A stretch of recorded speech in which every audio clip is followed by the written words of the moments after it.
Thank you very much, Max. Yeah, I've managed to rope in my daughter today, and I'm very pleased to be able to do so, give her the challenge. We've decided to share out two aspects. One of the kind of strange things about a lay movement is that we give such an important place to priests. But one of the funny things is that when you go back to the origins of the movement, the first people that Cardijn worked with were not other priests, but with young women. Not just young women who were in the YCW, but young adult women in their 20s who became what today we'd probably call the first mentors of the YCW. So before there were chaplains in the YCW, there were mentors, and the first one of them was this young woman, Victoire Cap.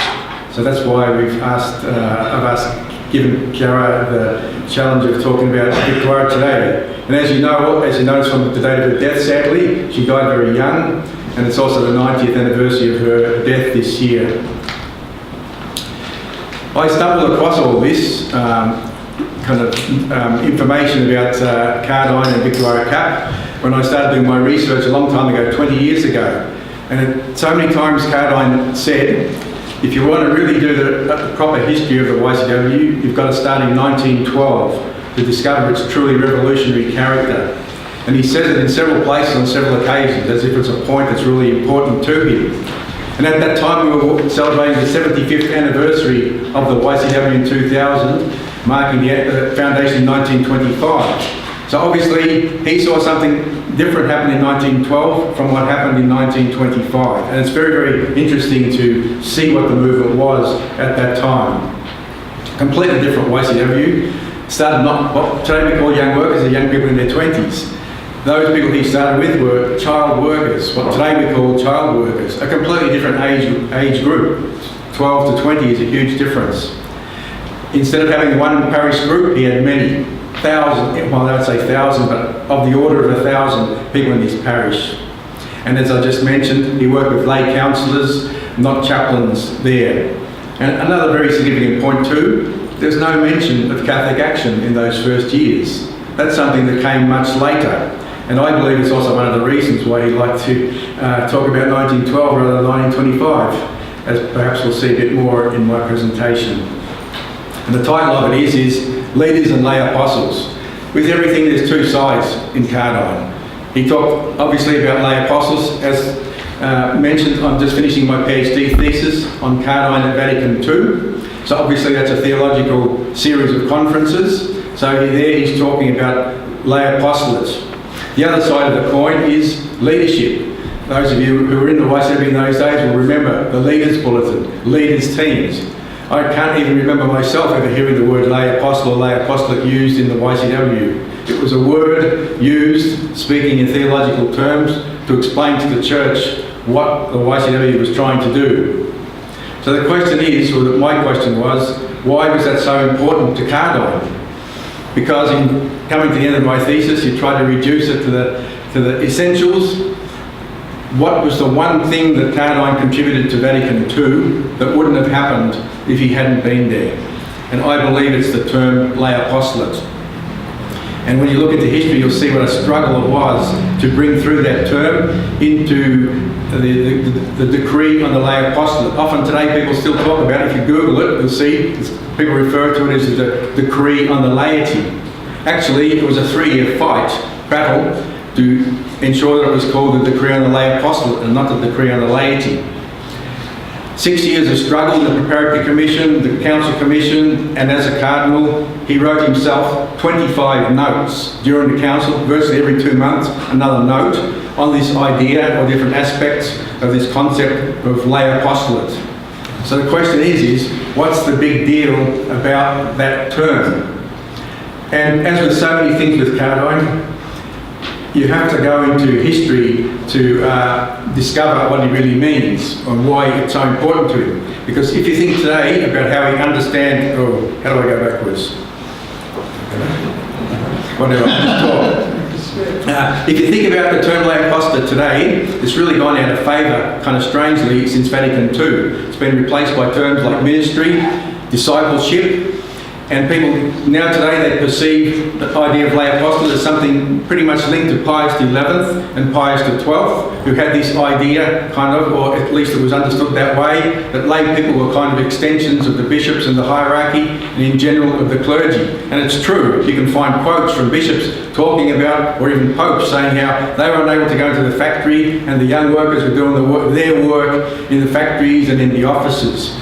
So this creates an idea that this idea of lay apostleship is that people are extending the work of the bishops. Well, you know, it was said very kind of sympathetically and with good intentions.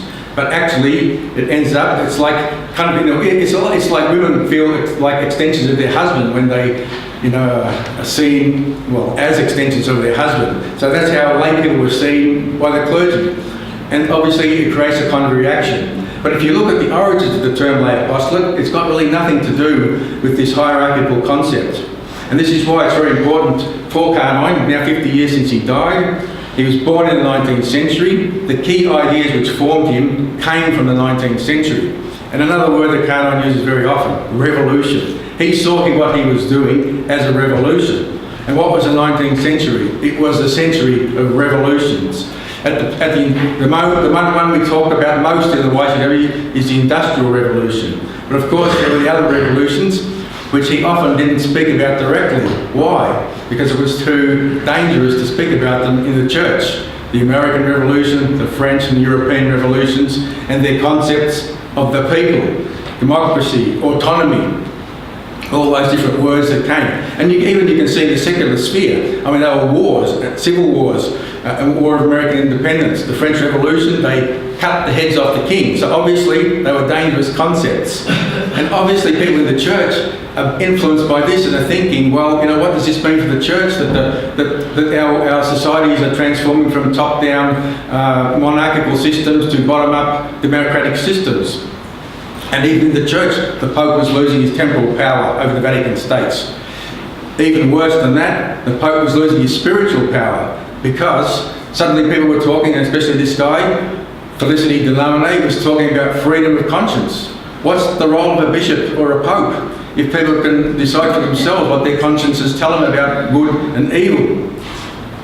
Now, it's very significant here that the first person that young 14-year-old Cardijn starts to read is this radical French priest called Felicity de Lamennais, who advocated freedom of conscience. He had been formed by the French Revolution, saw that there was no hope of going back to the pre-revolutionary time of king and an alliance between the church and the state, or the monarchy.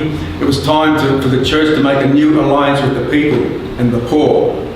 And it's very significant that the term lay apostolate emerges from the people that worked with him. Revolution in the church. Democracy means rule by the people. How does that apply in the church? In the church, the bishops are the successors of the apostles. They are the rulers of the church.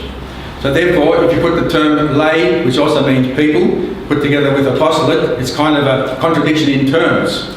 It means lay people are involved in the government of the church. Now even today in canon law, it's the priests, it's the clergy who have the power of government in the church. So you can see what a radical concept this idea of lay apostolate was in the church, and how it was rejected for a very long time. Now it's very, very interesting. As far as I know, one of the earliest people to use, or the earliest that I know of, person to use that term lay apostolate, was our friend Frederick, who's still got a place named after him here in Melbourne, the founder of the St Vincent de Paul Society. And unfortunately, that's all most of us really know about Frederick. We forget about all the other things that he did and said.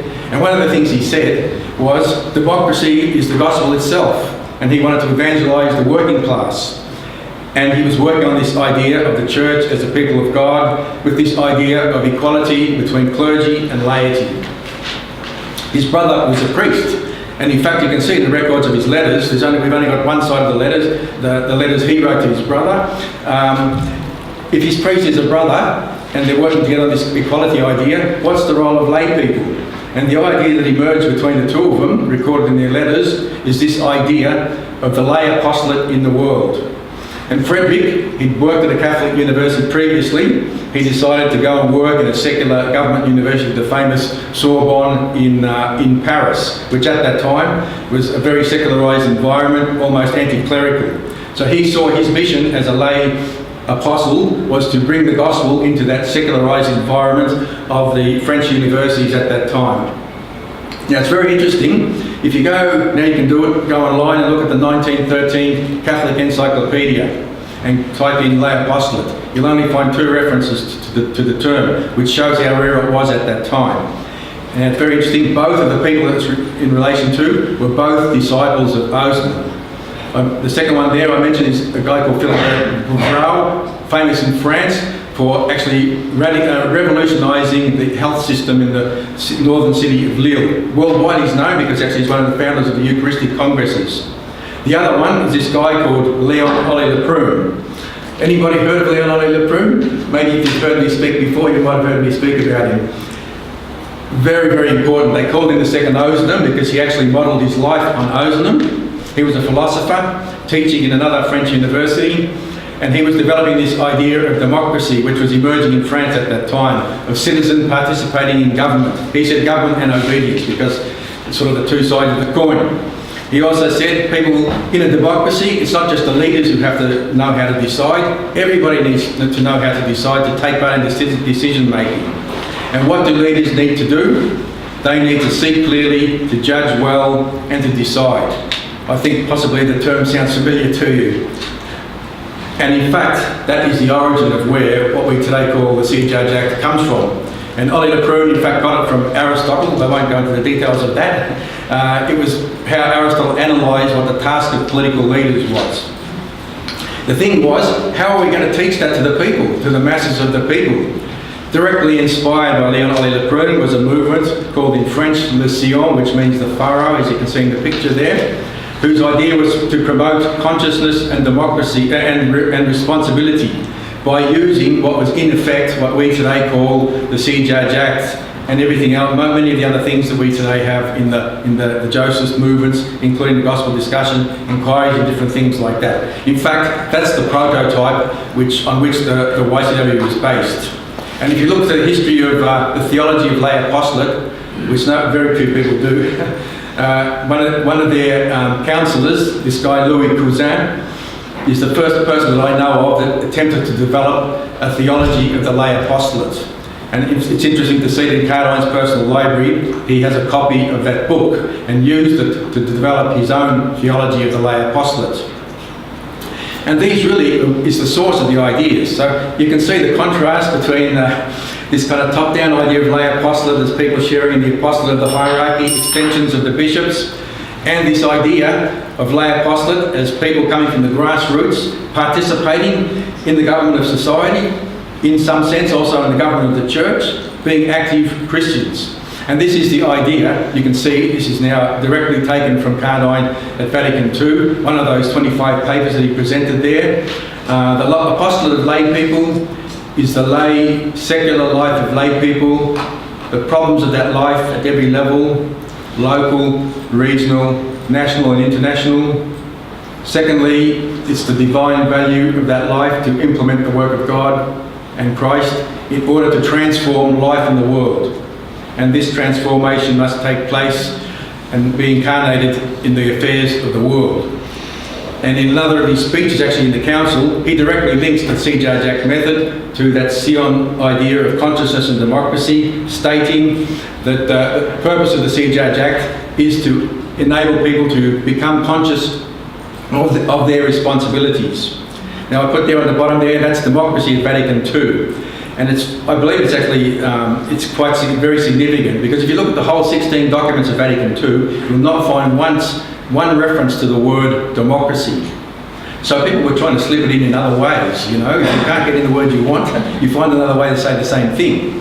So when you find, this is my arguments, when you find in Vatican II documents the words together, conscious and responsibility, most of the time it comes either from Cardijn or from people that had been influenced by this Sion movement. And it's very clear to me, in fact in Gaudium et Spes, they tried directly to get that definition of democracy from the Sion included in the draft. But then later it was overwritten, but it's still there in sort of kind of in the different layers of the document. So this actually is the concept of lay apostolate that Cardijn meant. And I think it's very important for us if we want to kind of rebuild that.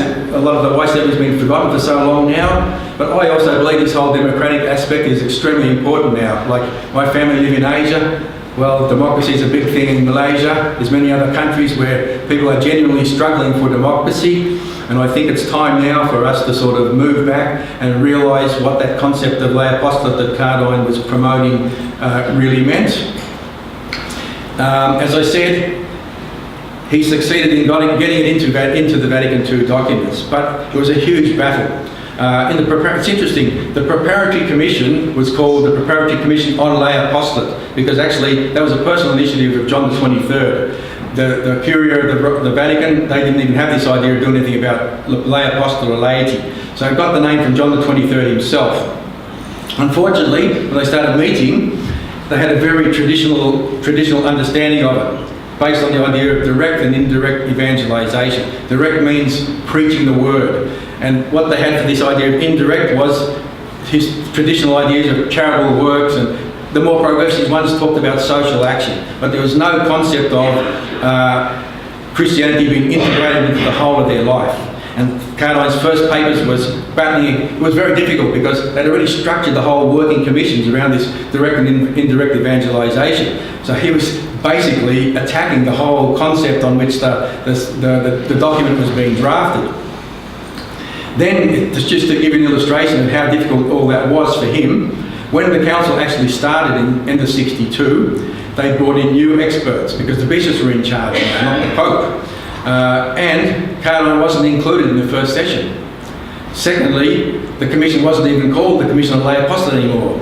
It was called the Commission on the Apostolate of the Faithful. Now obviously that's a big change in the terms of the time, because the term lay apostolate was rejected by many of the bishops, including, I'm sad to say, by his own bishop, Cardinal Sumans, who was frankly sadly one of his worst enemies. And that's why in July 1963, as soon as Paul VI became Cardinal, held a Camara, writing a letter within 3 or 4 weeks of Pope Paul VI becoming Pope,